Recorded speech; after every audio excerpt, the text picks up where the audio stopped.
The day began not with a digital buzz but with the clatter of a wind-up clock. You'd reach over, silence the alarm, and let the world come into focus at its own pace. No headlines, no notifications, just the soft light through curtains and the quiet promise of a new day.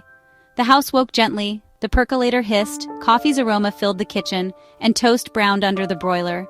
You sat at the table with a newspaper, its pages wide and crinkly, ink smudging your fingertips. News, comics, sports. Each story absorbed slowly, your attention undivided.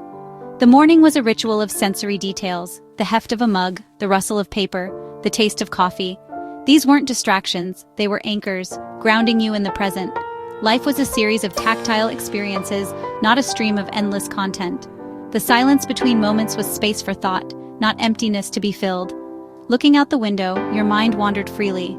No algorithm suggested what to think next. The hum of the refrigerator, a distant car, a bird on the fence. These were the morning's soundtrack. This slower start was a gift, time to connect with the world and with yourself before the day's demands began. The morning's overture set the rhythm for everything that followed. Communication was intentional, requiring patience and presence.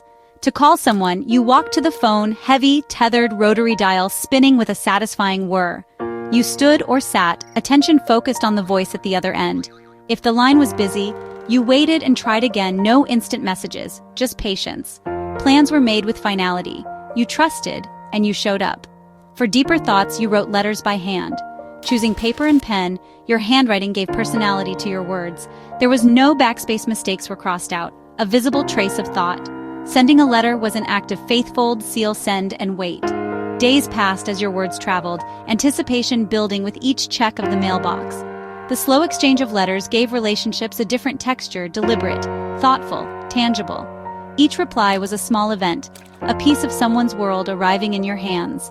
The cycle of writing and waiting created space for reflection.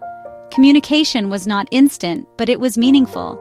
The world did not revolve around your desires, you existed within its rhythm. These acts taught patience, trust, and the value of presence. The imperfections of ink and delay made every connection more human. In the space between messages, relationships deepened. Voices and ink wove the fabric of connection, one slow exchange at a time. Before instant answers, there were libraries, temples of knowledge, and quiet discovery. You entered through heavy doors, greeted by the scent of old paper and the hush of contemplation.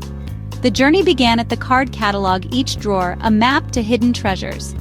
Finding a book was a physical act, flipping cards, jotting call numbers, wandering aisles of towering shelves. Serendipity thrived on the way to one book, another might catch your eye. Curiosity, not algorithms, guided your search.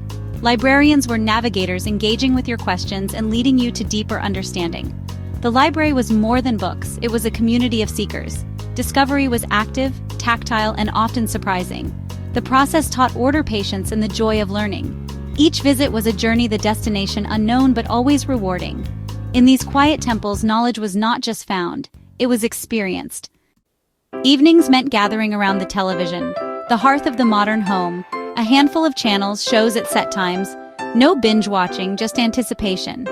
Everyone watched together, creating a shared cultural moment. The next day's conversations revolved around last night's show. Families scheduled evenings around these events, attention focused on a single unfolding story. Commercials sparked conversation, not distraction. Music, too, was communal. Vinyl records spun in the center of the room. Playing a record was a ritual. Slide from sleeve, lower the needle, listen from start to finish. Albums were experienced as intended, liner notes read, lyrics discussed. Sharing music meant sharing yourself, inviting others into your world. The act of listening was immersive, present, and shared. Stories and songs bound people together, creating memories around a glowing screen or spinning disc. Connection was built in these moments of collective attention. Life unfolded within the boundaries of the neighborhood, a universe of familiar faces and shared spaces. You knew the mailman, the neighbor with the best roses, the diner waitress who remembered your order. Community was built over fences, on porches, in chance sidewalk encounters. Local landmarks, the barbershop, the diner, were hubs of conversation and belonging. These third spaces wove the fabric of community, thread by thread. For children, the street was a world of adventure. Play was unscheduled, fueled by imagination and boredom. A stick became a sword, a box a spaceship, the world a canvas for creativity. Boredom was fertile ground for invention, not a problem to be solved. Playing outside until the streetlights came on, you learned to negotiate, cooperate, and explore. The neighborhood's secret paths and corners became your map. You weren't just a resident, you were an explorer of your own backyard. The geography of neighborhoods shaped who you became. What stands out is not the absence of technology, but the presence of a different texture of life. Time moved slower, a deep, steady stream marked by tangible rituals. Winding clocks, waiting for the kettle, checking the mailbox. These acts anchored the day. Patience was woven into daily existence. Waiting was a constant companion. Without instant gratification, you learned to be present, noticing the world's subtle details. Relationships felt deeper, built on undivided attention and shared experiences. The world was tactile, the grain of newspaper, the clack of typewriter keys, the weight of a book. Memories lived in shoeboxes of photos and letters, not just in the cloud. We've gained much. Instant knowledge, global connection, convenience. This isn't a lament, but a reflection on what's been misplaced. Patience, presence, deep connection. The challenge is not to go back, but to move forward with intention.